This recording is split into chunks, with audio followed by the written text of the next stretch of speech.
नमस्कार, news capital express में आपका स्वागत है। मैं हूं आपके साथ अंकिता। चलिए बढ़ते मुख्य खबर की ओर। मुस्लिम समुदाय का पवित्र पर्व ईद उल जुहा के मौके पर बोहरा बाग स्थित बकरा बाजार लगा, जिसमें शहर और आसपास के ग्रामीण क्षेत्रों से लोग यहां बकरा बेचने के लिए आए। बकरा बाजार में हर नस्ल के बकरे देखने को मिले। यहाँ देश भर की कई मशहूर नस्लों के बकरे देखने को मिल रहे हैं, जो न सिर्फ अपने वजन बल्कि अपनी खूबसूरती और विशेष आदतों के कारण भी लोगों का ध्यान खींच रहे हैं। बाजार में कोटा, गुलाबी हंसा, पहाड़ी सुजात, अलवरी, राजस्थानी और तोतापरी नस्लों के बकरे प्रमुख रूप से उपस्थित हैं। इसके अलावा देसी नस्लों के बकरे भी बड़ी संख्या में लाए गए हैं। कुछ बकरों का वजन 80 से 90 किलोग्राम तक है, जिनकी लंबाई लगभग 40 इंच है। इनकी कीमतें 10,000 रुपए से शुरू होकर 1.5 लाख रुपए तक पहुंच रही है। बकरा बाजार में एक खास बकरा लोगों की आकर्षण का केंद्र बना हुआ है, जो पंजाबी नस्ल का है। इस खस्सी बकरे की खासियत यह है कि इसे कोल्ड ड्रिंक पीना बेहद पसंद है। इसके मालिक के अनुसार यह दिन भर में लगभग 5 लीटर कोल्ड ड्रिंक पीता है।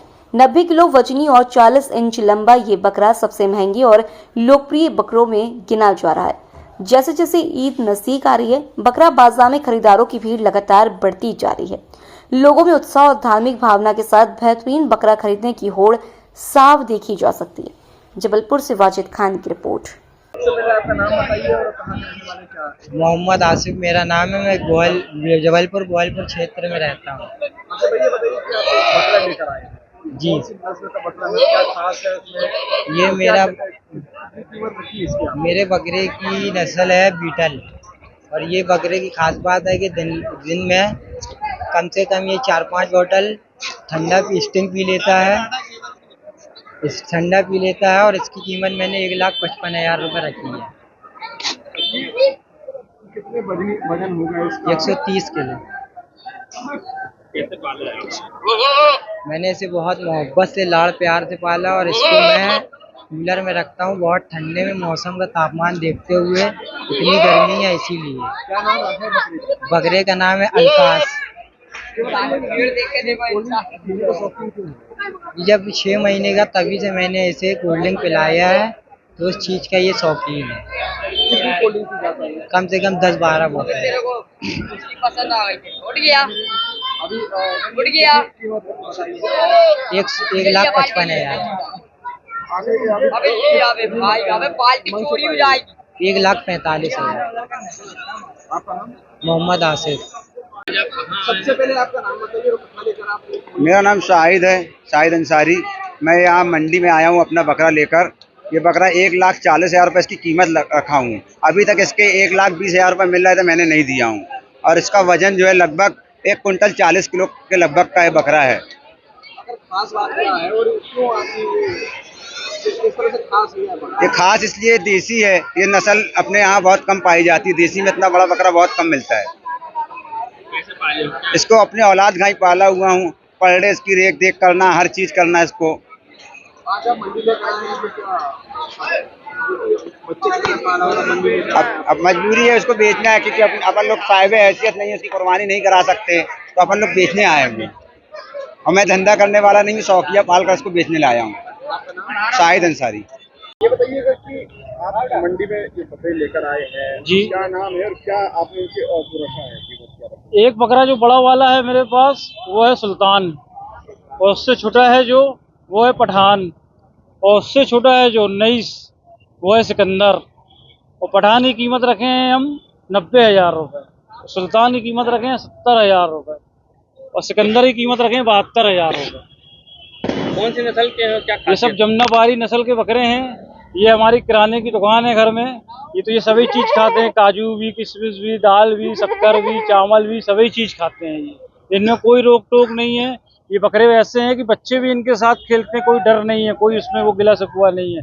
बच्चों के साथ भी बिंदास खेलते हैं। ये उठेंगे बैठेंगे, कोई इसमें गिला सकुआ नहीं कि मार देंगे या गिरा देंगे, ऐसा कुछ नहीं है। इस बार रेट कैसे चल रहा है? इस बार रेट तो आज हम पहली बार बाजार लेके आए हुए हैं बकरे।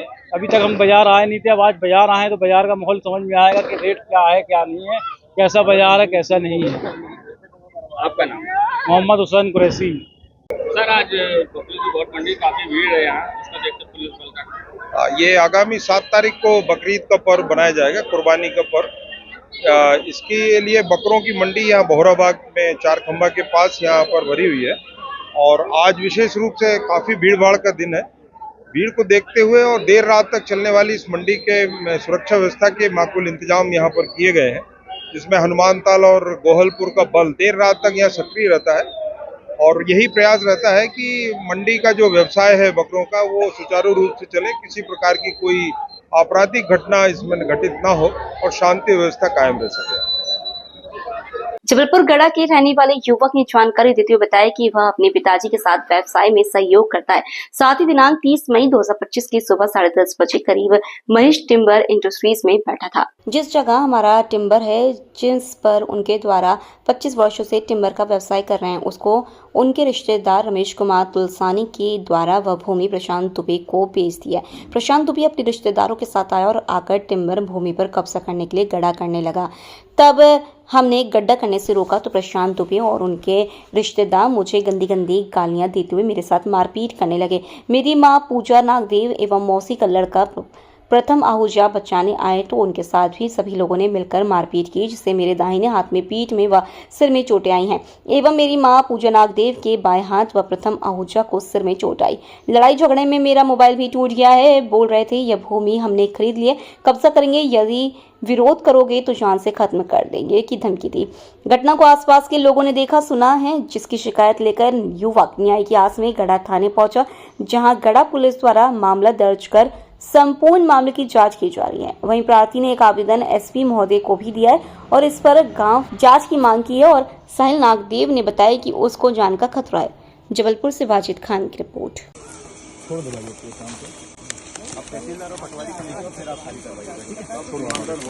ये बिना अवैध तरीके से, बिना तहसीलदार और एसडीएम के लाने के नाम पे इन लोगों ने कब्जा करने की कोशिश करी है, मारपीट के, जो कि बिल्कुल गैर कानूनी है। ना इनके पास कोर्ट का कोई ऑर्डर है, ना इनके पास कोर्ट का कोई ऑर्डर है, ना इनके पास, देखिए, ना इनके पास कोर्ट का कोई ऑर्डर है कि एसडीएम और तहसीलदार आएंगे, ना यहाँ पे संयुक्त में अभी वो उपलब्ध हैं। ये जानबूझ के सब लगाए गए हैं, हमको हटा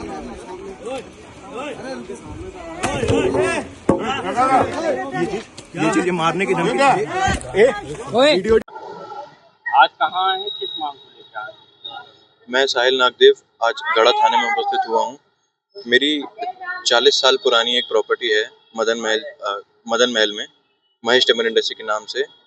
बीते कुछ दिनों में एक वारदात हुई थी हमारे साथ, जिसमें हमारे मामा ने अवैध रूप से किसी को फर्जी दस्तावेजों के बेस पे रजिस्ट्री कर दी, प्रशांत दुबे को। तो उन लोगों के पास पिछले शनिवार को उन लोगों ने हमारे ऊपर जान से मारने की कोशिश करी और अवैध रूप से कब्जा लेने की कोशिश करी थी। उनके पास ना तो कोई कोर्ट का ऑर्डर था, ना ही कोई उनके पास कुछ भी कोर्ट का ऑर्डर नहीं था, ना ही वहाँ पे मौके पे तहसीलदार थे या कोई थे। उन्होंने हमको 15-20 गुंडे लोगों के साथ मिलके मारा, मेरी माँ को मारा, मेरी माँ उनमें थोड़ी सी घायल हुई, मेरे भाई को मारा था और बीच बचाव में जो भी आ रहा था उनको भी मारा गया था। और बीच बचाव में गढ़ा थाने क्षेत्र के 2 पुलिस कर्मचारी भी थे, उनको भी बीच बचाव में धक्का दिया जा रहा था उनकी तरफ से। मतलब वहाँ पे कोई भी जो भी नॉर्मल इंसान था उनको धक्का देके मारने की कोशिश करी जा रही थी उनके गुंडों के बेस। इनका नाम प्रशांत दुबे है, गुल्लन। ये बीजेपी के मंडल अध्यक्ष हैं। उनके बेस पे ये मेरे को दम दे रहे थे कि मैं तुमको अंदर करा दूंगा, मैं तुमको मरवा दूंगा, मैं तुमको, मतलब उनके 15-20 गुंडों ने 15-20 लोगों ने मिलके मेरे को मारा है वहाँ पे। इसका कुछ साक्ष्य है आपके पास?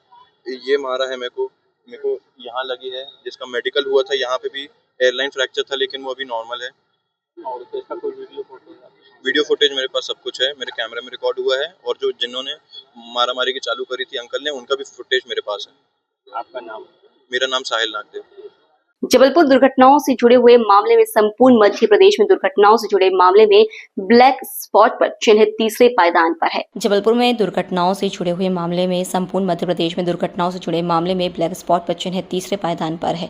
वहीं जबलपुर उप पुलिस अधीक्षक ट्रैफिक से सोनाली दुबे ने जानकारी देते हुए बताया कि जबलपुर में लगभग दुर्घटनाओं के मामले में 47 ब्लैक स्पॉट है, जिनको लेकर के जबलपुर पुलिस और प्रशासन की ओर से लगातार इन ब्लैक स्पॉट में बढ़ती दुर्घटनाओं को कम करने हेतु लगातार कार्य किया जा रहा है, जिसमें 2021 से 2025 के बीच में 47 में से 2 ब्लैक स्पॉट में काफ़ी कमी आई है, जिसमें 2021 और 2025 की दुर्घटनाओं का आंकड़ा देखा जाए तो उस पर भी बहुत कमी आई है, जिसको लेकर के जबलपुर पुलिस द्वारा ट्रैफिक के नियमों को लेकर के लगातार जागरूक किया जा रहा है। वाहन चेकिंग, हेलमेट चेकिंग, वाहन चलाते समय मोबाइल में बात करना, सीट बेल्ट ना लगाना, यह सब दुर्घटनाओं के कारण है, जिसके लिए जबलपुर पुलिस द्वारा लगातार लोगों को जागरूक किया जा रहा है और चालानी कार्रवाई भी की जाती है। यदि लोगों को दुर्घटनाओं से बचाना है, अपने आप को सुरक्षित रखना है, तो ट्रैफिक नियमों का पालन करने में जबलपुर पुलिस ट्रैफिक व्यवस्था में साथ दे। जबलपुर ज़िले में जो है वो दुर्घटनाओं में जबलपुर ज़िला जो है मुख्य तो 3 टॉप के ज़िले उनमें आता है। ये बड़ा दुखद विषय है। और अगर हम ब्लैक स्पॉट की बात करें तो वर्तमान में जबलपुर में 47 ब्लैक स्पॉट है। ब्लैक स्पॉट वो होते हैं जहां लगातार पिछले 3 या 5 वर्षों तक घटनाएं घटित होती रहती हैं। इनको सुधारने के लिए क्या आगे कदम किया जा रहा है? ब्लैक स्पॉट के ऊपर जो है एक जॉइंट जो है कार्रवाई प्रपोज्ड होती है, जिसमें ट्रैफिक की पुलिस होती है, कंसर्निंग थाना जहां पे वो ब्लैक स्पॉट आता है वहाँ के अधिकारी होते हैं, पुलिस के रेवेन्यू के ऑफिसर्स होते हैं। वो ब्लैक स्पॉट जिस सड़क पर है, यदि वो नेशनल हाईवे तो NHI के होंगे, और अगर स्टेट हाईवे तो स्टेट हाईवे की अथॉरिटी होंगे, PWD के लोग, जो भी कंसर्निंग रीजंस होते हैं उस एक्सीडेंट की घटनाओं के, उसको लेकर ब्लैक स्पॉट पर एक जॉइंट जो है वो इंस्पेक्शन होता है और हम सारे मेजर्स लेते हैं जिससे ब्लैक स्पॉट कम किए जा सके। हालांकि एक बहुत अच्छी बात यह भी है कि अभी तक जबलपुर में 2 ब्लैक स्पॉट हमने बहुत प्रयास के बाद कम कराए हैं, जहां पर पिछले 5 सालों में कोई दुर्घटनाएं नहीं हुई हैं। और हम प्रयास कर रहे हैं कि जितने भी ब्लैक स्पॉट हैं उन पर भी हम इफ़ेक्टिवली जो है वो कंट्रोल के काम कर सकें। परंतु जैसा एक ट्रेंड देखने में आ रहा है, नाबालिग बच्चे जो हैं वो रैश ड्राइविंग करते हैं, या जो बालिग हैं वो भी कई बारी जो है वो सिक्योरिटी मेजर्स का, ट्रैफिक रूल्स का पालन नहीं करते हैं और रैश ड्राइविंग करते हैं, जिसके कारण एक्सीडेंट जो हैं वो लगातार बने हैं। मुझे लगता है कि रोड एक्सीडेंट में जो है वो जागरूकता बहुत इम्पॉर्टेंट रोल प्ले करेगी। और ट्रैफिक पुलिस जो है वो लगातार चालान की कार्रवाइयों के दौरान हेलमेट, सीट बेल्ट, मोबाइल पे बात न करना, इन सब व्यवस्थाओं को लेकर चालान की कार्रवाइयाँ लगातार कर रही है। विषय सिर्फ इतना है कि जनता जितनी जल्दी समझेगी कि ये सारे कार्य उनकी सुरक्षा के लिए किए जा रहे हैं, उतनी ही त्वरित तरीके से हम इन घटनाओं को नियंत्रित कर सकेंगे। कितनों की मौत हुई जाती है? आंकड़ों पर अगर हम बात करेंगे तो जो आंकड़े हमारे बता रहे हैं 2022 की तुलना में 2025 में जो है वो 2022 का जो 1149 जो है दुर्घटनाएं हुई थी, उसकी तुलना में 1000 दुर्घटनाएं जो हैं वो इस साल में हुई हैं। तो उसको तुलना देखा जाए तो जैसा मैं बोल रही हूँ 47 ब्लैक स्पॉट से हमने काफ़ी कमी लाई है, परंतु 1000 भी बहुत बड़ा आंकड़ा है। हमारा प्रयास है कि एक भी दुर्घटना करने से हम रोक सकें। ये माना जाए कि मध्य प्रदेश के जबलपुर जो है ब्लैक स्पॉट के नाम पर नंबर 1। अब एक्चुअली जब तक कंपैरेटिवली स्टडी नहीं होगी ये कहना मुश्किल है, लेकिन मुझे ये कंफर्म पता है कि टॉप 3 डिस्ट्रिक्ट्स में हम जबलपुर भी घटनाओं को लेकर जो है वो आ रहा है।